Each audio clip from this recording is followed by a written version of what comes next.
Understanding the difference between an inquiry and a request is incredibly important for new hosts. Not realizing the difference can severely and negatively impact your hosting stats, which will mean fewer bookings and could possibly mean that your listing is removed from Airbnb altogether. And that almost happened to me way back when I first started hosting almost 5 years ago. On today's video, I'll walk you through the difference between an inquiry and a request on Airbnb. The nuance is slight, but very important. To help you, I've created a cheat sheet that you can print out, so there's no need to take any notes. Head over to my website to download it, and the link is in the description below. Question: have you been confused by an inquiry or a request? Give me a yes or a no in the comments below. Welcome to another episode of Airbnb Uncovered. I'm Matt, the creator of AirbnbUncovered.com and Airbnb Superhost. On this channel, I uncover some of the best kept hosting secrets, as well as share with you everything that I've ever learned after hosting over 3,000 guests. My tips, tricks, and best practices are focused on helping new hosts earn more, attract the best guests, and achieve superhost status faster. A good thing to be aware of is that guests probably don't realize the difference between inquiries and requests either. And this can make things a bit more confusing. But not to worry, it's not a huge deal. You can still secure a booking under both.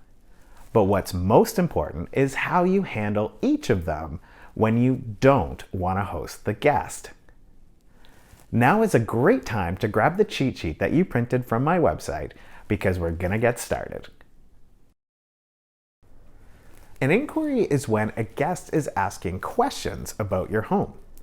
By using the inquiry instead of the request, the guest is generally saying to you, "Hey, I'm interested, but before I book, I need some more information."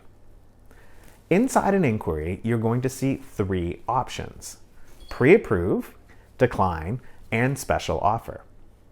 And when you see those 3 options, you know you're dealing with an inquiry, because a request only has 2 options. But this is where it gets weird. You don't actually need to pick any of the 3 options. And most importantly, you do not have to decline an inquiry if you're not interested in hosting the guest.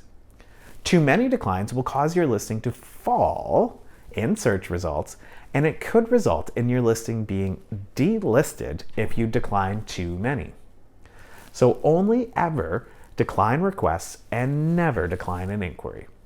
And it's one of the biggest secrets I can uncover for you. But you do have to send a reply, and this initial response will signal to the Airbnb systems that you're being responsive to your guests. I mean, it's also rude if you don't answer a guest who has messaged you. At the very least, you should reply saying something like, "Hey, thanks for the message, I'm not interested though." And the system does not track subsequent replies. It's only the first one, and it tracks how quickly you send that message back to the guest.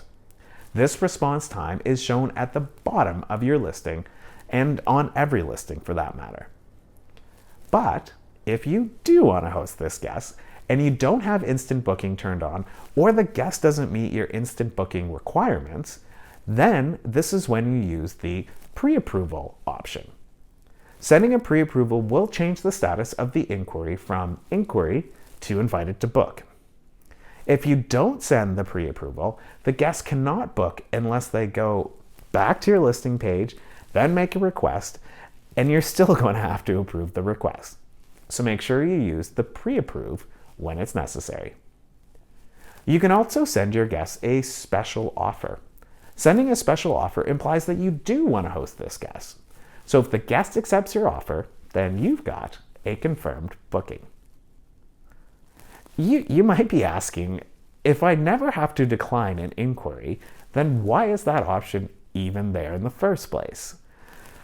To be completely honest, I really have no idea. The only people who probably do know why it's there is the product team at Airbnb. because I've looked and searched and I cannot find it anywhere. I'm guessing it's there to provide guests with a definitive answer, but you can do that by writing your guest and telling them that you're not interested. I never decline a guest on an inquiry because I want to keep my hosting stats high, and therefore I save my declines for requests, which is what we're going to talk about in a second. A request, on the other hand, is when a guest actually wants to book your home. And this means that the guest has gone through all of the booking screens. Since this process is pretty intensive and it actually includes confirming payment information, some newer guests mistakenly believe that they've actually booked your place. But you still get to decide if you want to host them or not. Within a request, you're going to see two options after you click on the message. And those options are to accept or decline. And this is a surefire way to know that it's a request. Here, you actually have to pick whether or not you want to accept or decline the reservation. And this is the key difference between a request and an inquiry. For a request, though, your response time is going to depend on how quickly you select accept or decline, versus an inquiry when it's how quickly you send the reply to the guest. But you can still exchange messages with the guest if you want to have more information. You're going to get 24 hours to make your decision before the request expires, and your hosting stats are going to be severely impacted. But the sooner you make your decision, the better. Again, it's all about keeping your response time high. Just like with an inquiry, if you decline too many requests, your listing will go down in search results, and you could risk being delisted. This is why I normally try to get guests that I don't want to host to cancel their request instead of me declining it. I fully explain how this works in my 3-part series on how to host the best guests and avoid the worst ones, which you can watch by clicking on the little I in the upper right-hand corner. And I'm also going to link it at the end of this video. Noticing the difference between an inquiry and a request is subtle, and it's so frustrating for new hosts. I get it. The Airbnb system makes distinguishing them complicated, and it really doesn't matter if you're using your computer or your phone or tablet. Both are a mismatch. From your computer, a request shows as pending, and an inquiry shows as an inquiry.